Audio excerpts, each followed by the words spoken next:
Bienvenue sur Africa 24 pour ce nouveau numéro de décryptage. Au Bénin, le gouvernement prévoit la création de 500 000 emplois d'ici à 2021. Dans cet entretien, le ministre du Développement, Abdoulaye Bio-Tiani, nous explique les tenants et les aboutissants de ce projet qu'il a porté quelques mois plus tôt durant la campagne pour l'élection présidentielle. Quels sont les différents secteurs pourvoyeurs d'emplois directs au Bénin? Ce qu'il faut savoir, c'est d'abord que le chômage est un véritable problème de sécurité nationale aujourd'hui. Dans notre pays, je dois le dire aussi, comme dans beaucoup d'autres pays africains, ça a cessé depuis un certain temps d'être seulement un problème économique ou même social, parce que nous avons été confrontés à une telle accumulation de chômage, de chômeurs, que cette situation est devenue trop grave.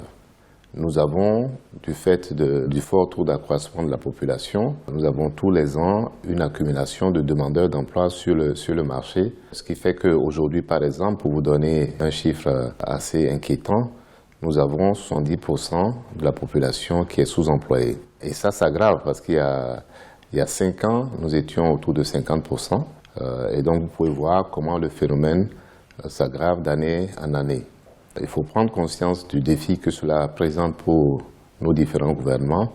Et en ce qui nous concerne, nous avons décidé d'adresser frontalement ce problème qui est devenu, donc, comme je l'ai dit, un problème de sécurité nationale, en le prenant d'abord sur le plan économique. C'est l'instrument principal que nous voulons utiliser. Et puis ensuite, nous savons qu'il y aura un traitement social derrière.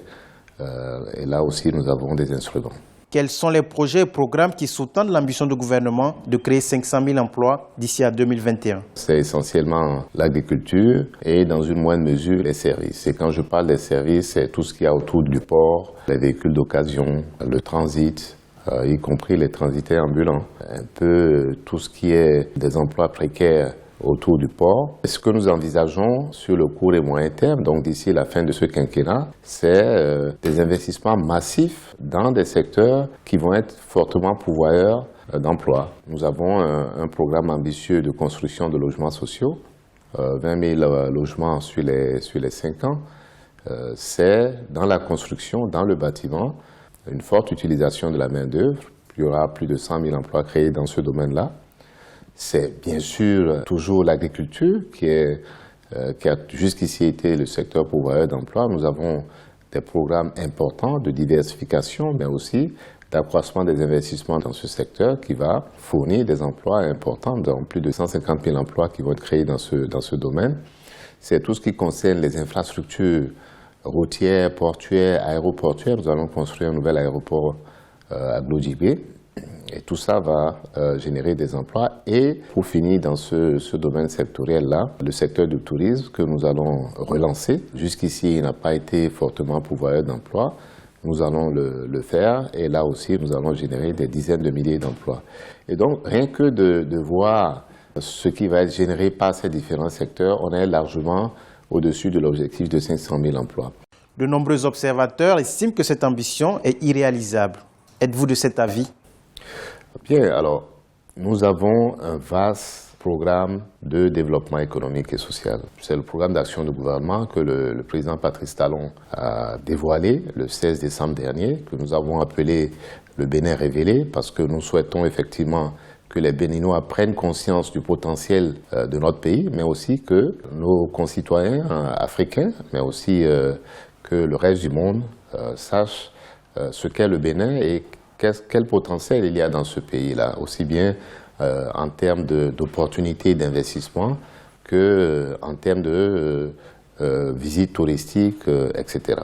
Et donc, autour de cela, il y a d'une part des réformes très importantes pour changer la structure de notre économie. Il y a 77 réformes qui vont des réformes institutionnelles en passant par les réformes économiques et les réformes sociales, mais aussi un vaste programme d'investissement. Nous avons 299 projets structurants qui vont changer l'allure complète de notre pays.